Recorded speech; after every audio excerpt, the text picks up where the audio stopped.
안녕하세요. 워런 버핏처럼 매일 신문을 박준모와 함께 읽으면서 투자의 고수가 됩시다. 웜의 신박 오늘 5월 28일 수요일 순서 시작하도록 하겠습니다. 네, 어제 유니폼 입고 웜의 신박하고 모닝브리프 찍고 그리고 어젯밤에 9시부터 11시까지 또 축구 좀 했습니다. 그러고 집에 가서 샤워하고 잤더니 머리가 완전히 산발이 돼가지고요. 그래서 이렇게 안경으로 지금 고정시키고 있으니까요. 좀 전에 안경 내리고 아무리 머리를 좀 정리를 해보려고 해도 uncontrollable 한 수준입니다. 지금 머리가. 그래서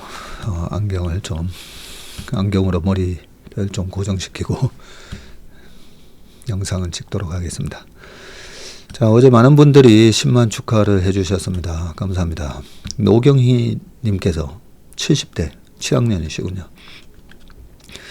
7학년 누님이신데 수익을 30% 내고 있습니다. 와, 대단하십니다. 올해 장에요. 이 30% 수익 내고 계시면 진짜 잘하시는 거예요. 네. 지금 우리 체슬리 인턴분이나 우리 구독자분들은 그래도 좀 해피하게, 그죠? 올해 수익을 아마 잘 내고 계실 건데 아침 모닝브리프에서 국내 시장 보면 파랗게 돼 있는 섹터 있고 이렇게 붉게 물들어 있는 섹터 있고 그렇잖아요.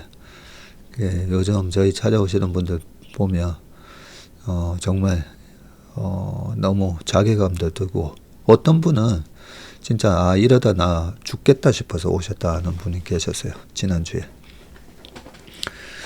그래서 지금이라도 잘 오셨습니다. 거의 큰 돈이 거의 반토막이 났으니까요. 그래서 복수는 저희가 해드릴 테니까 계좌를 복구시키는 거죠. 근데 딱 보니까 제가 그랬거든요. 사업하시는 분이신데 승부욕도 강하시고 운동 잘하시죠. 딱 몸이 보니까 슬림하시더라고요. 그런데 딱 봐도 얼굴이 스트레스로 화로. 근데 잘 오신 거죠. 지금이라도 오셨으니까 다행이라고 제가 말씀드렸었는데 그 정도로 요즘 시장이 그렇게 또 쉬운 장은 아닙니다. 축구복 입으신 모습을 뵐 때마다 저절로 미소가 지어집니다. 하셨습니다. 신문을 보는 시간이 아주 소중하답니다. 룰루림 해주셨고 축구복 입으니까 30대 같습니다. 뭐 이런 댓글이 몇 개 있더라고요. 그래서 그 빨간색 축구복 어제 입었던 거 그거 입고 계속 웜의 신박을 찍어야 되나 그런 생각도 해봤습니다. 그리고 지난주에 제가 다니던 그 피부과 정확하게는 성형외과죠. 로웰 성형외과라고 한 3주 동안 못 가다가 지난주 갔다 왔거든요. 딱 거기 실장님이 아시더라고요. 뭐 레이저 토닝인가 하는데 피부에 열이 많이 올라와 있는 거 보니까 햇빛을 좀 많이 보셨나 봐요. 그래서 제가 깜짝 놀래가지고 그 주에 지난주에 행사도 있고 또 일요일 오후에 축구도 많이 하고 하다 보니까 근데 우리나라 참 의료 관광이 왜 그렇게 세계적인 경쟁력을 가지는지 직접 체험해 보면서 제가 1시간 동안 이래저래 뭐 팩도 하고 이래저래 하는데 정말 감동스럽더라고요. 그래서 우리나라 의료 관광이 참 대단하다 그런 생각했습니다. 한 분 방송 보고 한 분 찾아오셨다고 그 얘기를 하더라고요. 30대 초반 분이셨던 것 같다고 얘기하면서 방송 보고 와서 그래서 지인 할인 제가 해주셨냐 그렇게 물어봤었습니다. 전무님 덕분에 똑똑해지고 있는 개미무사입니다. 네, 개미무사에서 나중에 개마무사로 무럭무럭 성장하실 겁니다.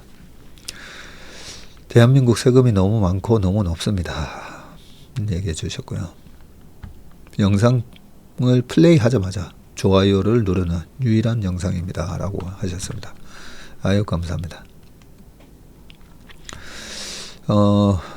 뽀글뽀글이 파마 예뻐요. 라고 하셨는데, 지금 이거 안경 벗으면, 그 정신없어 보이는 사람이 됩니다. 차마 못 보여드리겠어요. 차차의 정석도 오늘 결제했습니다. 주식 알통도 키워볼게요. 하셨습니다. 기본기 어제 축구하러 가면서 제 차에만 축구선수 출신이 한, 둘, 셋, 네 명이 타고 있었거든요. 그러면서 이런저런 저희 인턴 1년 이상 한 후배도 있고, 이번에 인턴 총회에서 제가 잠깐 일어서서 인사하라고 했다. 그 후배인데, 딱 보면, 그 프로까지 했던 또 다른 후배가, 너 옛날에 그 공 찼었지? 예, 초등학교까지, 중학교까지. 딱 얘기를 합니다, 보면. 기본기와 기본적인 그 자세가 있거든요. 선출들이 공을 다루는 거 보면, 비선출과 선출들하고 차이가 보면, 공을 잡을 때, 그리고, 여러 가지 있습니다.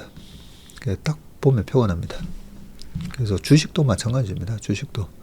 주식에 대해서 얘기하는 거 한 5분 얘기 들어보면, 이분의 지금 주식 수준이 어느 정도 수준인가 알 수가 있는데, 우리가 열심히 신문 보고 기업의 펀더멘탈 분석하고, 그게 말 그대로 기초 체력과 기본기 따지는 거고, 차트는 말 그대로 테크니컬 어널리시스라고 해가지고 테크닉을 키우는 겁니다. 그런데 차트 기술적 분석이 왜 그동안에 약간 폄하되냐면, 기본적 분석이 기본기가 안 돼 있으면 아무 소용 없습니다. 단언컨대 아무 소용 없습니다. 기초 체력이 안 돼서 10분만 뛰면 헥헥거리면서 달리지도 못하는 선수가 아무리 드리블 기술이 좋으면 뭐 하겠습니까? 그죠? 그래서 무조건 펀더멘탈이 우선이 돼야 되고요. 어느 정도 펀더멘탈이 내가 이제 갖춰졌다. 그럴 때, 차트를 보면, 그 1년 인턴 했던 후배도 얘기하지만, 새로운 세상을 경험하게 된다. 이런 얘기도 하는데, 실제 그렇습니다. 우리가 테니스나 탁구나, 그리고 기본기 있잖아요. 서예도 처음 배울 때 줄긋기를 얼마나 많이 합니까? 그죠? 줄긋기, 그 지루한 줄긋기, 3일 내내 해야 되죠. 제가 또 존경하는 우리 송창식 선생님 보면, 지금 그 연세에도 매일같이 기타 기본 연습하는 거 있잖아요. 그거 매일같이 1시간 하신다고 그러잖아요. 그런 어떻게 보면 우리나라 대중가요의 대가신데, 지금도 그렇게 기본기 연습을 하신다고 합니다. 아이를 낳은 뒤 행복한 가정을 꾸리는 게 하나님께서 제게 주신 가장 중요한 사명이라 생각하며, 경단녀로 살아오다가, 경력 단절된 여자, 요 줄임말이죠. 경단녀로 살아오다가 우연히 박전무님을 뵙고 근 1년간 신문을 함께 읽었어요. 그러시군요. 이젠 아이들이 커서 돌봄보다는 최대한의 자유를 즐겨야 할 나이가 되다 보니, 저도 또한 마음껏 재테크를 할 수 있는 자유시간이 생기네요. 오늘 드디어 체슬리 인턴에 가입하였습니다. 그러셨군요.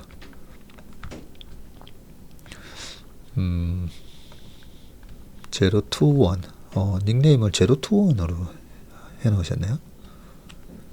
가입을 12년 전에 가입하신 분인데, 그 유튜브 구독, 유튜브 아이디를, 제로투원이라는 아이디를 그때부터 쓰신 거 보니까 네, 열심히 하시면 반드시 네, 고수가 되실 겁니다.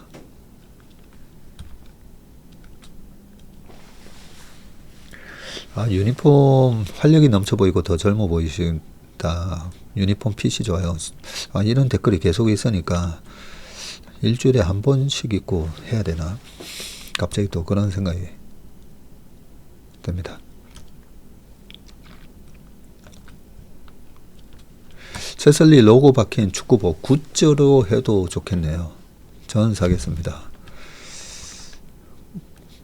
저희 회사 오신 분들한테는 저희 회사 로고가 박혀있는 에코백 저희 고객분들한테 항상 이렇게 선물로 드리는데, 축구복 애들 사이즈로 좀 만들어 가지고 자녀 있으신 분들한테 나눠주는 거 한번 생각해 봐야 되겠네요.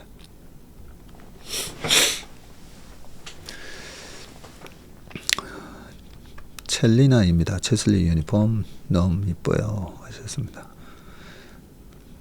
저만 보고 싶은 채널이었는데 전무님의 취지, 금융강국 댁에 투자의 본질을 더 많이 알아서 전 국민이 지혜롭게 투자하는 법을 알 수 있기를 함께 기도합니다. 아멘입니다. 네. 제발 그랬으면 좋겠습니다.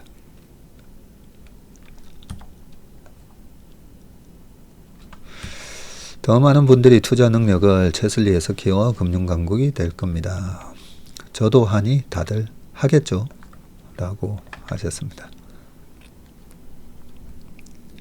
자, 그러면서 몸의 심박을 듣는 유익한 팁을 하나 적어주셨는데, 링크된 기사를 먼저 읽어보고 전무님의 읽기와 설명을 들으면 이해도가 높아집니다.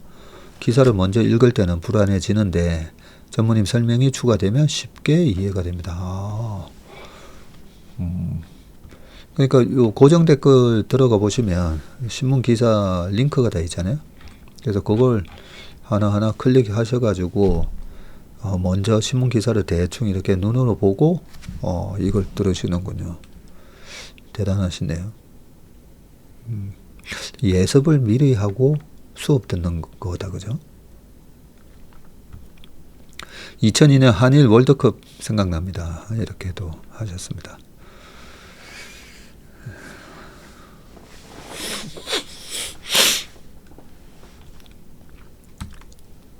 매일 운동하면서 듣고 또 잘 때 복습으로 가끔 또 듣고 있습니다. 하셨습니다.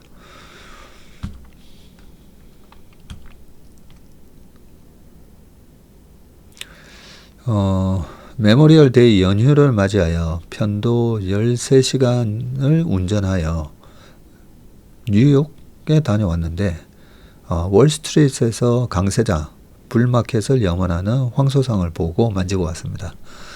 구독자분들 올해 모두 기대 수익을 초과 달성하는 투자로 이어지길 바랍니다. 하셨습니다.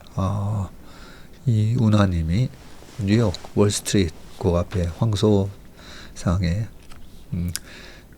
이름이 차징 불이군요. 네. 그 황소 동상 보면 이제 뿔이 맨질맨질 해져가지고 그죠? 반짝반짝 빛납니다.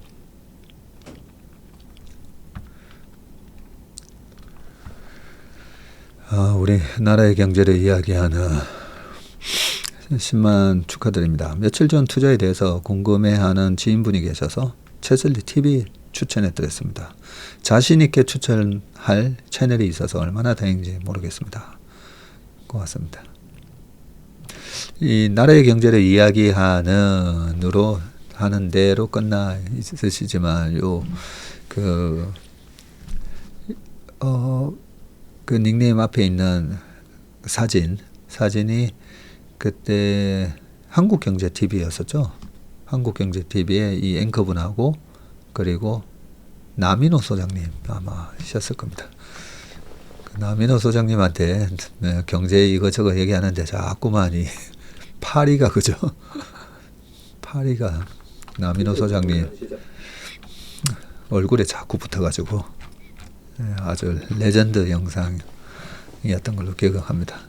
나라의 경제를 얘기하는데 파리 하면 아마 그 영상이 쭉 유튜브에도 아마 올라와 있을 겁니다.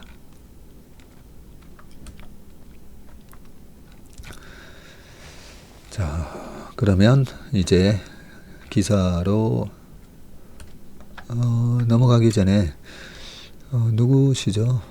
성국님이신데 코로나 때부터 방송을 듣기는 했지만 주식은 감으로만 했었습니다. 몇 번은 벌었지만 결국은 돈을 잃고 있습니다.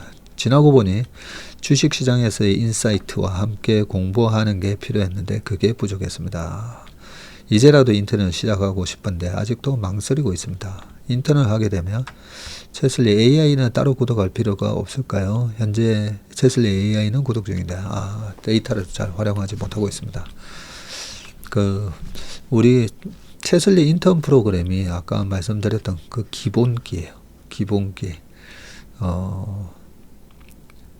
박3가 뭡니까? 누가 또 올려놨었는데 박승구의 스페셜 리포트잖아요. 우리 인턴부터 했던 직원들이 열심히 리포트 읽고 이 부분에 대해서 타당성을 검증을 하고 그런 과정들, 그리고 네이버 증권에 올라와 있는 컨센서스, 애널리스트들의 그런 평균 컨센서스를 보면서 우리가 이 컨센서스 아닌데 이것보다는 더 잘 나올 건데 이것보다는 아니야, 이 숫자 안 나와, 이 정도 수준은 돼야 돼요. 이 정도 수준이 돼야 주식으로 돈을 벌 수 있는 겁니다. 그래서 네이버 증권에 나오는 컨센서스 보고 와, 내년 계속 이렇게 좋아지네, 굉장히 순진한 투자를 하시는 거죠. 그렇게 기본기를 다지는 게 인턴이고요. 인턴 한 1년 하시다 보면 그 기본기가 어느 정도 만들어집니다. 그리고 채슬리 AI는 그 기본기를 갖고 이 AI의 여러 가지 신호를 활용할 줄 알게 되면 뭐 엄청난 파워풀하게 될 거고요. 근데 채슬리 AI는 정말 나 시간이 없어서 내 본업하는 것도 힘든데 정말 이 주식 공부하는 거 지금은 시간이 없어서 못해 하시는 분들이 그래도 채슬리 AI에서 올해 신호 3번 나왔는데 그 3번이 다 10% 이상 수익이 나. 작년에도 마찬가지예요. 작년에 4번 신호가 나왔는데 그대로 했었으면 4번 다 10% 이상 수익이 났기 때문에 어떻게 보면 이 채슬리 AI는 정말 기본기를 닦기 힘든 분들이 좀 편하게 그냥 ETF, 미국 신호 나왔을 때는 필반 지수, 타이거 필반 지수나 아니면 나스닥, 미국 ETF 직접 하시는 분들은 QQQ, 속스, 이런 식으로 좀 편하게 하실 수 있게 만들어 놨기 때문에 선택을 하시면 될 것 같습니다. 근데 지금 인턴을 하고 계시면 제가 굳이 안 하셔도 된다고 말씀드립니다. 일주일에 한 번씩은 제가 채슬리 AI에서 어떤 신호가 나왔는지 어떻게 활용해야 되는지 계속 말씀드리니까요. 우리 박기대 아우님이 질문해 놓으셨네요. 몇 달 전에 전자를 대출을 최대치해서 구입했고 오늘 전자 많이 올라가니까 축하드립니다. 그리고 20년 된 변액연금보험을 해약하려고 하는데 100% 중국 홍콩에 가입된 상품인데 방송에서 몇 년 중국 방송만 하던 증권사 회사 분이 정리한다고 해서 오늘 제 거는 환매하고 와이프 거는 6월쯤 환매할까 생각 중입니다. 언제쯤 중국 펀드 정리할지. 지금 아직까지 중국이 올해 5자 들어가는 해니까 나쁘지 않을 거다는 말씀을 드렸었고요. 그죠? 근데 최근에 이 트럼프의 관세 때문에 약간 중국 기업들이 이러지도 저러지도 못하고 그런 상황인 것 같아요.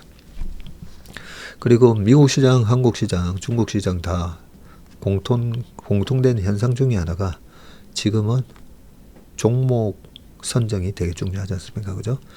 그래서 예전에 저희가 2015년 그때 후광통 열려가지고 지수 5,100 갈 때 저희가 4,200에서 100억 100억 뭐 그렇게 투자를 했었었는데 2018년도에 5월 달에 딱 미중 무역 분쟁을 발발했을 때 딱 정리하고 나왔을 때가 거의 38%인가 40% 수익 내고 나왔는데요. 지수는 2600인가 뭐 800가 있었어요. 4100이. 그래서 다른 회사 중국 펀드 보면 지수 벤치마킹 한다고 벤치마킹 하는 지수로 이렇게 쭉 깔아놓은 중국 펀드들 다 마이너스 났었어요. 근데 그때 우리 왕정 차장하고 중국의 소비재 그런 기업들 잘 골라서 사가지고 큰 수익을 냈었거든요. 그래서 그 펀드 수익률을 좀 보시는 게 좋을 것 같아요. 중국 펀드 수익률 한번 보시고 별 볼 일 없다. 그리고 지수랑 연동되게 해놨다. 그러면 정리하는 게 나을 것 같습니다. 다른 질문들이 조금 더 있는데 요것만 보고 갈게요. 궁금한 게 20, 30년 후면 일본의 경제 규모는 8에서 10위까지 떨어질 수 있다는데 그때도 엔화가 기축통화 일수가 있을까요? 전 세계 10위 국가의 통화가 기축통화라는 게 말이 되는 건가 하는 생각이 드네요. 하셨습니다. 지금 GDP 기준으로 하다 보니까 국내 총생산 기준으로 하다 보니까 아무래도 인구가 많은 나라가 전체 GDP가 좀 클 수밖에 없습니다. 그래서 지금 10위권 안으로 쭉쭉 들어온 나라 중에 뭐 중국 인구 많은 순으로 그 다음에 인도 벌써 훌러덩 우리나라를 제치고 쭉 올라오고 있죠. 그렇다고 해서 나중에 인도가 기축통화국이 될 수 있을까? 앞으로 한 20년 안에 아닐 거잖아요. 그래서 그 기축통화가 GDP로 너무 GDP로 보는 건 아닌 것 같습니다.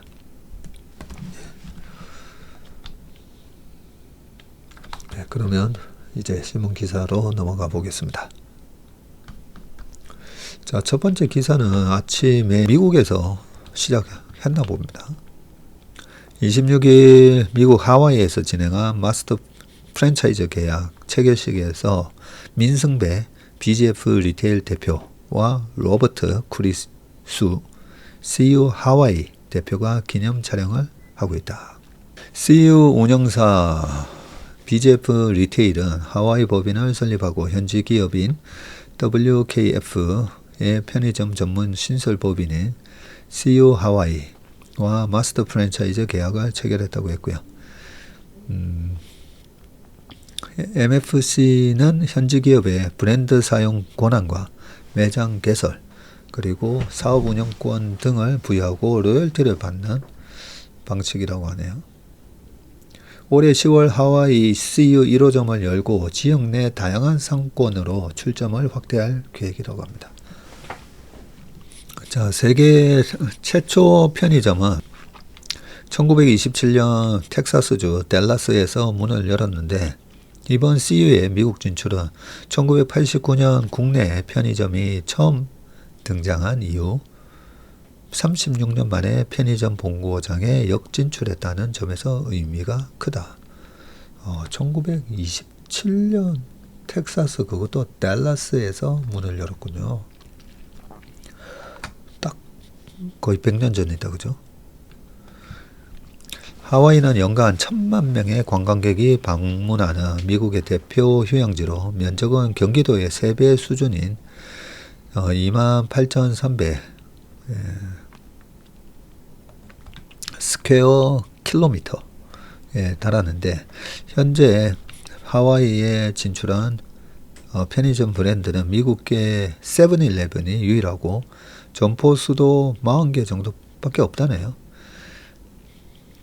BGF 리테일 관계자는 지역 내 유동 인구와 상권 규모, 최근 20, 30대 젊은 층에서 K푸드 인기가 높아진 점을 고려하며 현지에서 점포수 확장 여력은 충분하다고 했습니다. 편의점은 매장 수가 많을수록 매출과 이익이 동시에 늘어나는 대표적인 규모의 경제 산업입니다. CU는 앞서 진출한 몽골에서는 400호점을 돌파한 지난해 처음으로 현지 파트너사가 흑자를 달성한 바 있고요. 이를 고려하며 하와이에서도 1호점 출점 이후 빠르게 점포수를 늘려갈 수 있을 것으로 보인다고 합니다. WKF가 현지에서 부동산 개발 및 투자, 미디어, 유통사업을 영위하는 점도 신속한 후속 출점에 도움이 될 전망이다.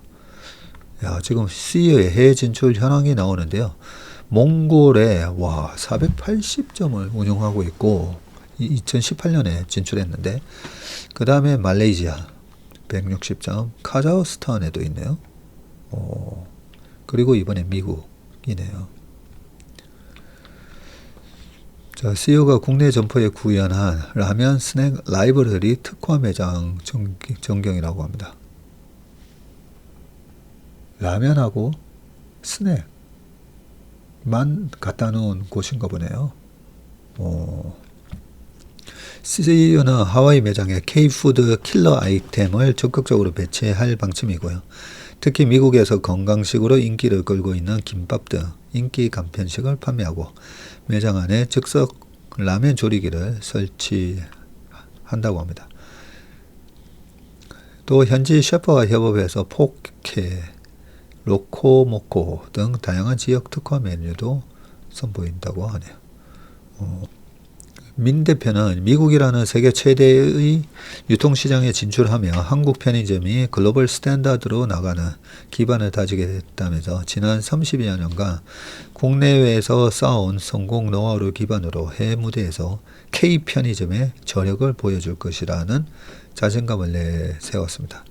크리스 대표도 하와이는 높은 물가에 더해 제한적인 선택지로 새로운 유통 모델에 대한 수요가 매우 크다면서 CU라는 새롭고 매력적인 K편의점을 하와이에 빠르게 선보이고 싶다라고 했습니다.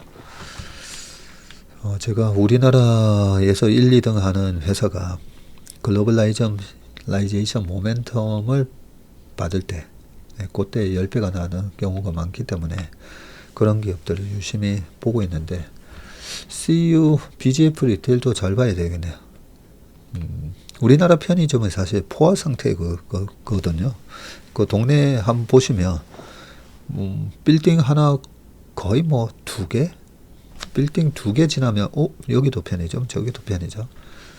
그래서 이제는 거의 포화 상태가 됐기 때문에 세츄레이션 된 마켓이라서 더 이상 안 본 지 꽤 됐는데 다시 한번 봐야 되겠습니다. 자, 34% 할인 BYD발 가격 전쟁. 중국 전기차 시장에 헝다가 나오냐. 네, 보겠습니다. 이분이 누구시죠? 왕찬푸. BYD 회장이네요. 26일 홍콩 증시에서 BYD가 8.6%, 지리 자동차는 9.5%, 장청 자동차 5.5%, 오른 게 아니라 급락했습니다. 급락하는 등 자동차 주가가 줄줄이 하락을 했는데, 이는 주말 BYD가 공식 웨이보 계정을 통해서 6월 말까지 전기차 및 플러그인 하이브리드 차량 22종의 가격을 인하한다고 발표한 데 따른 것인데, 가격 인하폭이 최대 34%에 달합니다. 앞서 23년 1월 테슬라가 모델 Y와 모델 3의 중국 판매 가격을 최대 13.5% 내리면서 중국 시장에서 가격 전쟁이 시작된 바 있는데, 이번에는 토종기업 BYD가 이 싸움에 불을 붙인 것이고요.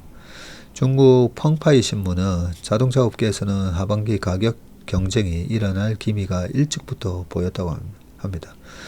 추이동수 중국 승용차 시장 정보연석회 사무총장은 상반기 보조금 정책으로 자동차 판매가 순조로웠고 탄산 리튬 가격 하락으로 자동차 업계의 수익성이 개선돼서 가격 경쟁 여지가 생겼다고 했습니다.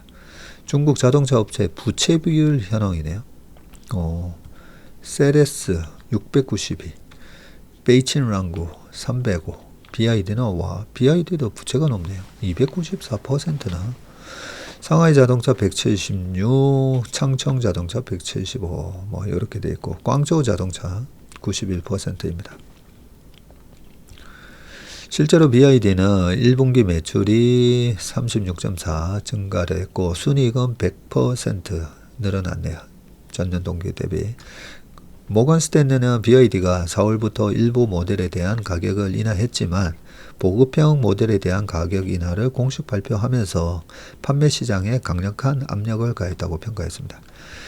자, 이러한 가격 경쟁은 소비자 입장에서는 좋을 수는 있지만 업계에서는 누적된 잠재 리스크가 터질 수 있다는 우려를 불러일으켰고요. 특히 중국 5위권 자동차 업체인 창청 자동차의 웨이지엔진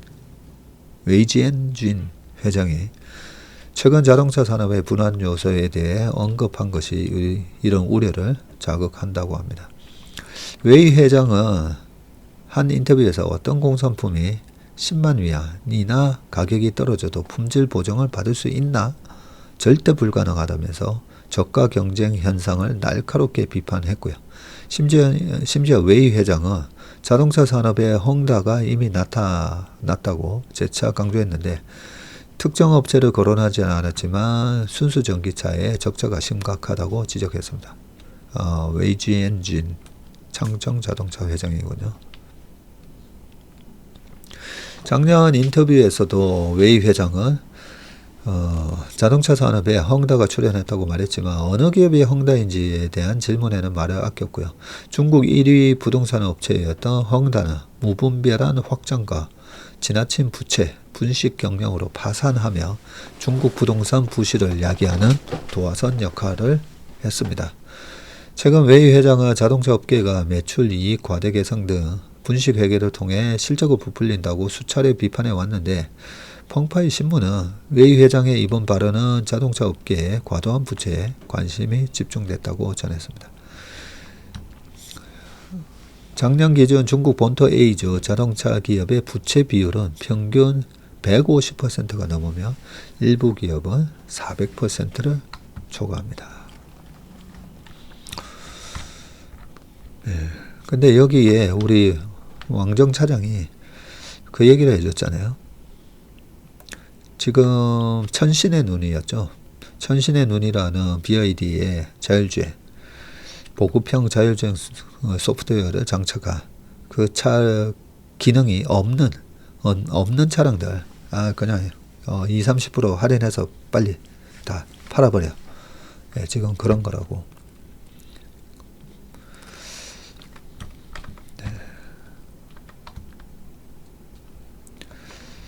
BYD는 정말 이제 무서운 회사가 되는 것 같습니다.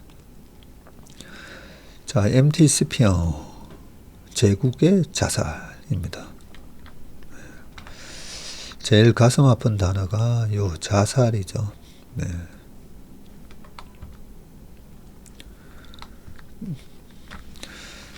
자, 기사 읽어보겠습니다. 최근 미국의 트럼프 대통령은 남아프리카 공화국 대통령을 백악관으로 초대한 자리에서 기습적으로 영상을 틀면서 그 영상이 남아공에서 학살당한 백인 농부들의 모습이라 주장하면서 몰아붙였죠. 그런데 영상이 남아공이 아닌 콩고에서 촬영된 것이 밝혀졌으나 백악관은 해당 영상이 아프리카에서 백인 농부들에 대한 박해를 상징한다는 취지의 엉뚱한 답변을 내놨습니다. 사실 저 정도면 공식적인 사과를 해야죠. 그죠?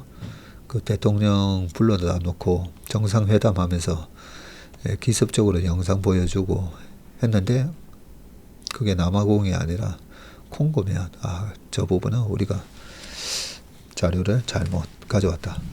사과를 해야 되는데 트럼프 2기 취임 후 미국은 중남미 출신 불법 이민자를 대거 추방해 왔고요. 또한 미국으로의 정치적 망명을 극도로 제한함에도 트럼프는 오로지 한 국가를 지정해서 이 나라로부터 정치적 망명의 문호를 열었는데 그게 바로 남아공이다. 트럼프는 남아공에서 부당한 인종차별을 당한 아프리카노 네덜란드계로 남아공에 거주하는 백인들을 아프리카노라고 하나 봅니다. 들의 미국 망명의 문을 열겠다는 것인데 이 조치에 다수의 아프리카노는 문화적 정체성 유지를 위해 미국 망명에 응하지 않겠다고 하나 상당수는 이 조치를 환영하며 기대감에 들떠 있다네요. 이쯤 되면 트럼프는 미국의 대통령이라기보다는 백인의 대통령임을 자처하는 것으로 보이는데 백인이라는 용어는 일상 용어가 될 수는 있을지언정 법률 용어는 될 수가 없다. 정의 규정을 두는 것이 불가능하기 때문인데 그럼에도 남북 전쟁 후 남부에서는 백인, 화이트 또는 유색, 컬러드의 정의 규정을 법률에다가 뒀었고요. 이에 따라 두 부류의 시민 생활은 철저히 분리가 됐습니다. 소위 분리됐지만 평등하다면 합헌이다. separate but equal 이라는 도그마가 남부를 휩쓸던 시절의 이야기다. 유색의 정의는 4대조에 해당하는 16명의 남녀 조상 중 한 명이라도 유색이면 유색이라는 것이다. 정조 할아버지 할머니까지, 그죠? 그 중에 누구라도 한 명이 유색이면 유색이라는 거네요. 16명 중 단 한 명의 흑인이라도 있으면 그 사람은 흑인이며 신분증에는 유색이라고 찍힌다.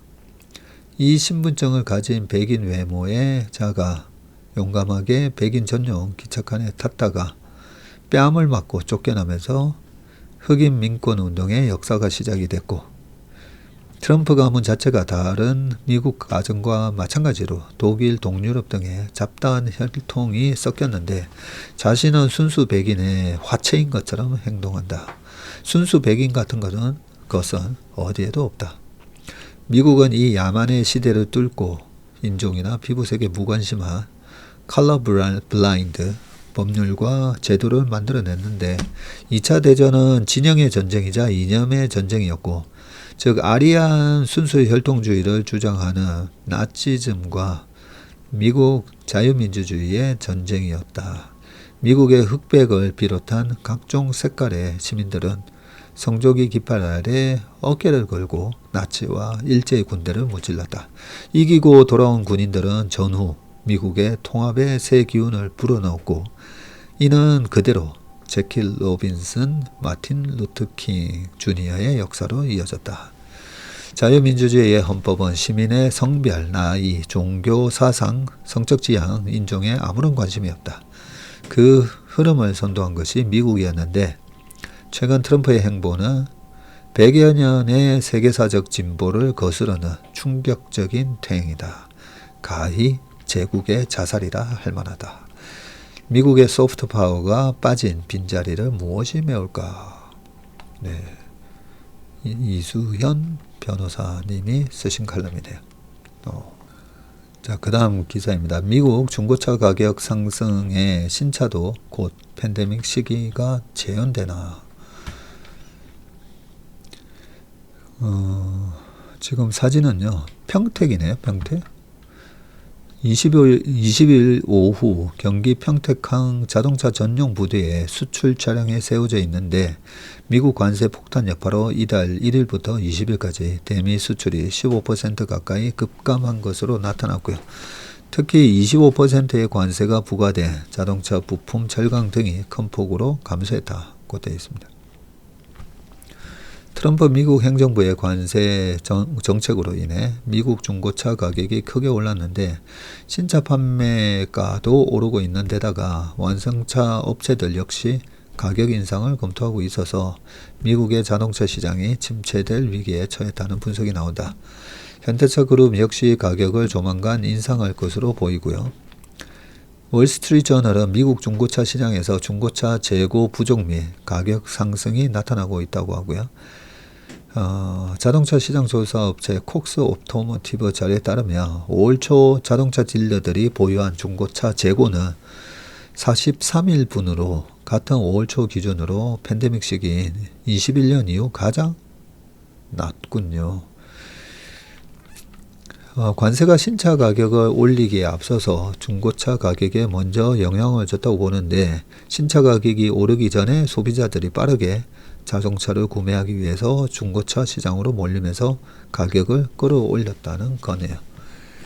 지난달 맨하임 중고차 가격 지수는 208.2, 1997년 1월을 100으로 하는 수치네요. 그때보다 1년 전보다는 4.9% 상승을 했고요. 5월에는 소폭 감소했지만 업계에서는 관세가 유지된다며 중고차 가격이 팬데믹 시절과 비슷한 수준까지도 오를 수 있을 것으로 전망을 한답니다. 제조사가 차량 가격 인상을 최대한 자제하고 있음에도 미국에서 판매되는 신차 가격 역시 오르고 있고요. 미국 소비자들이 지난달 실제로 지불한 평균 신차 가격은 지난 3월보다 2.5% 상승을 했고요. 지난 10년간 이보다 높은 상승률을 기록한 것은 2020년 4월 팬데믹으로 공장이 셧다운 됐을 당시 2.7% 뿐이라고 합니다. 완성차 업계의 신차 가격 인상은 곧 시작될 전망이네요. 이미 포드는 관세를 이유로 신차 가격을 최대 $2,000 올렸고요. 스바루 역시 시장 상황을 이유로 750에서 $2,000의 가격 인상을 단행할 예정이고, 도요타 CEO, 북미 CEO 마크 템플린은 한 외신과의 인터뷰에서 관세로 인해 상당한 수준의 차량 가격 인상이 불가피하다. 글로벌 1위 자동차 판매사인 도요타는 미국 내에서 11개의 생산 공장을 운영하면서 판매량의 절반 이상을 현지에서 생산하지만 여전히 120만 대 정도로 미국 이외 지역에서 수입을 하군요. 미국에서 판매되는 포러너, 그리고 크라운 시그니아, 랜드크루저, GR86는 일본 생산이며 타코마는 멕시코산이라고 합니다. 현대기아 역시 가격 인상 압박에서 자유롭지 못한데 미국 관세에 대응해서 다음 달 2일까지 가격을 동결하고 현지 재고를 지금 활용하고 있는데요. 최근 재고가 소진되고 있고 관세 협상은 진전이 없는 만큼 업계에서는 가격을 인상할 것으로 보고 있습니다. 현대기아는 지난달 중공한 현대차 그룹 메타플랜트 아메리카의 생산 확대 등을 통해서 관세 충격을 최소화할 방침이지만 모든 물량을 현지 생산으로 대체할 수 없는 상황이고요. 지난해 현대기아의 미국 판매량은 171만 대입니다.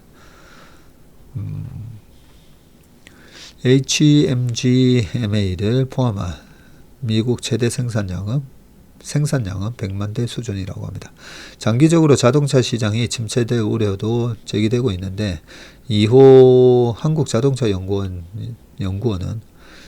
최근 자동차 시장 현황 및 주요 이슈 보고서에서 올해 남은 기간에 미국의 보호주의 정책과 이로 인한 불확실성 증대로 하방 리스크가 있다면서 글로벌 데이터는 보호주의 정책 기조가 변화되지 않는 경우 연간 성장률을 하향 조정할 계획이라고 밝혔습니다.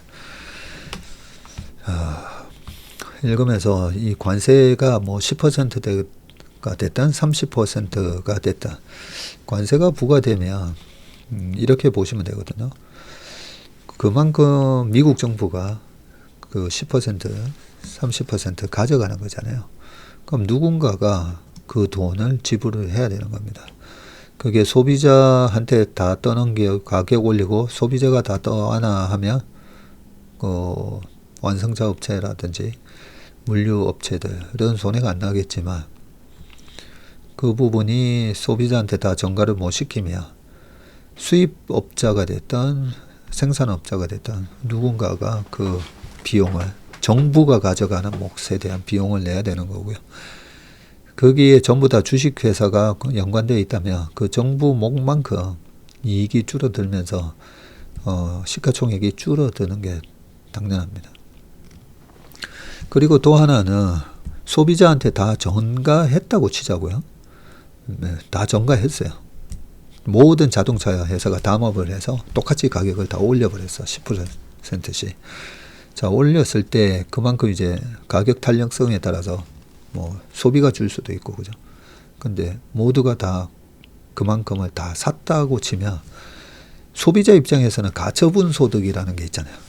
내가 월급을 받아가지고 1년에 이래저래 모아서 쓸 수 있는 돈이 1,500만 원이다. 이랬을 때 그 가처분 소득에서 자동차 가격이 10% 증가하면서 300만 원이 차를 사기 위해서 그게 쓰여졌다면 분명히 가처분 소득이 그만큼 줄어든 만큼 다른 소비에 또 영향을 줄 겁니다. 소비재 중에서는 자동차가 거의 가장 비싼 소비재 중에 하나이기 때문에 이 관세 최근에 뭐 자동차에 관세 25%뭐 이런 얘기할 때마다 시장의 주가가 막 출렁출렁 됐던 게 직접적인 영향 아니면 방금처럼 가처분 소득이 줄어드는 영향 다 영향을 주기 때문입니다.